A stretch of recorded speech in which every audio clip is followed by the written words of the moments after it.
What's good, YouTube? Welcome back to my channel. It's your boy Terrence, YouTube's news reporter, and this is your first time on my channel. Make sure to like and subscribe button to become part of the family. Now, let's talk about episode 14 of All American. I don't know about y'all, but I'm tired of All American keep giving us several weeks off before these new episodes, man. It's pretty getting annoying. But nevertheless, I just really had to get that off my chest because I'm sick and tired of All American.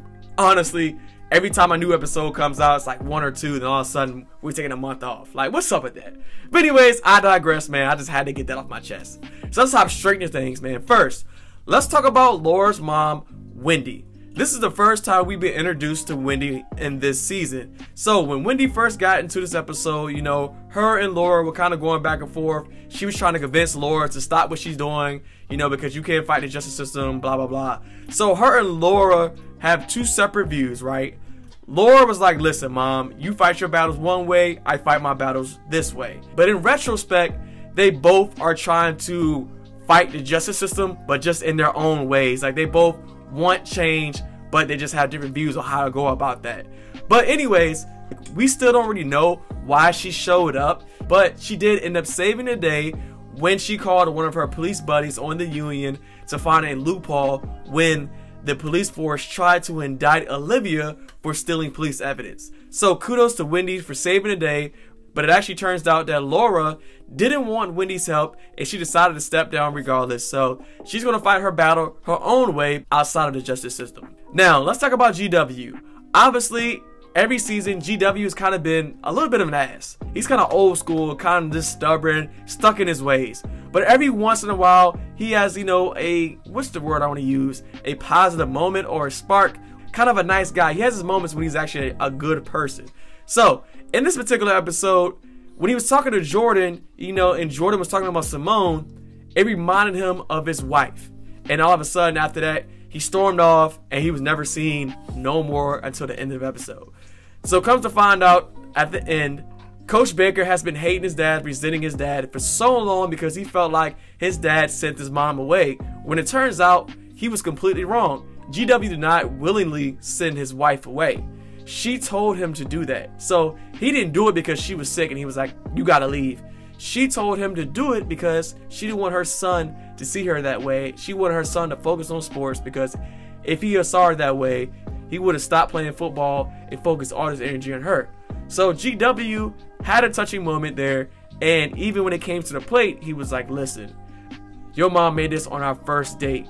Chicken, yams, and greens. And I make this dish every time I miss her because I want to be close to her.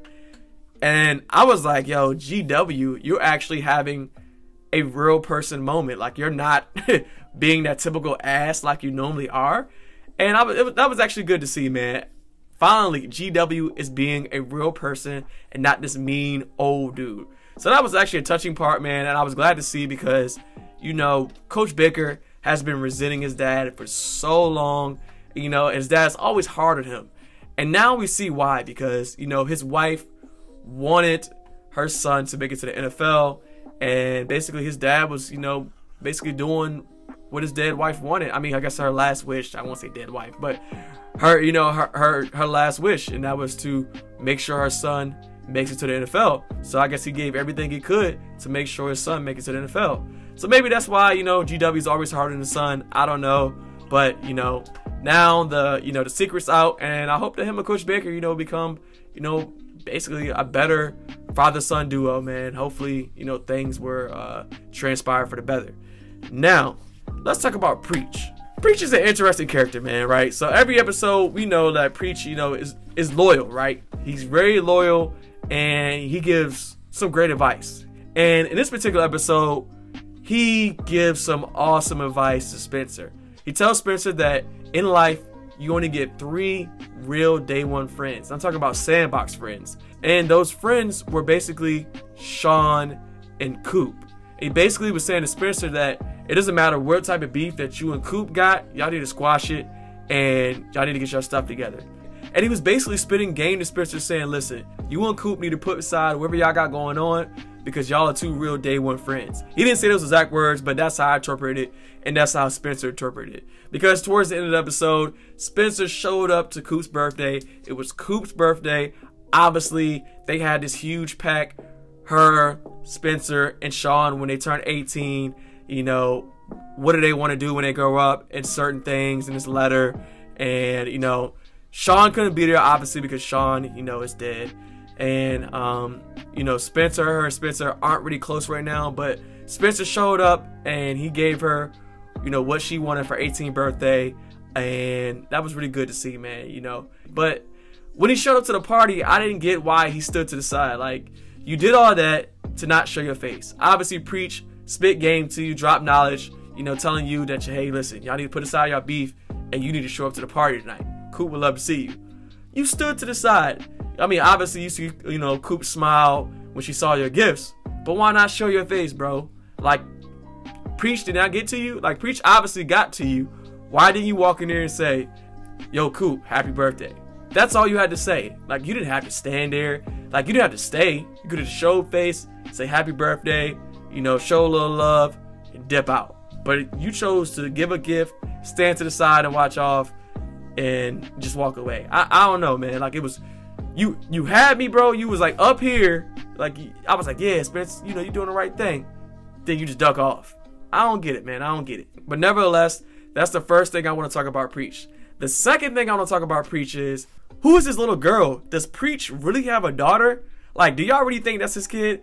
I honestly think, this is my conspiracy theory, I think it's Mo is trying to set up Preach to get him out the way so she can take out Coop.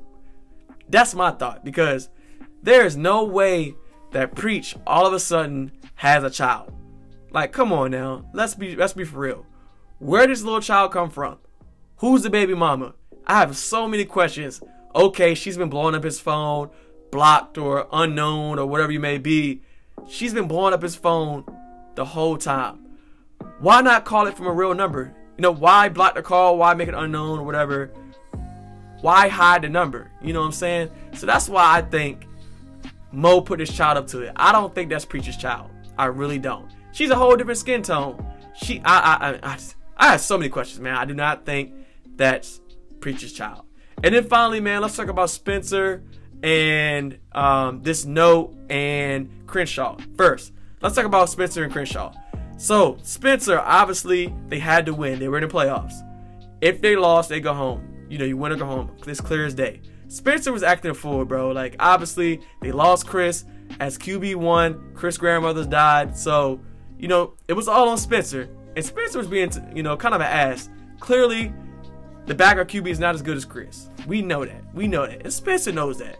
But Spencer is trying so hard and being an ass that he's not being a team player until the coach from Toledo State kind of gives him some advice and, you know, puts Spencer in his place, I guess you could say.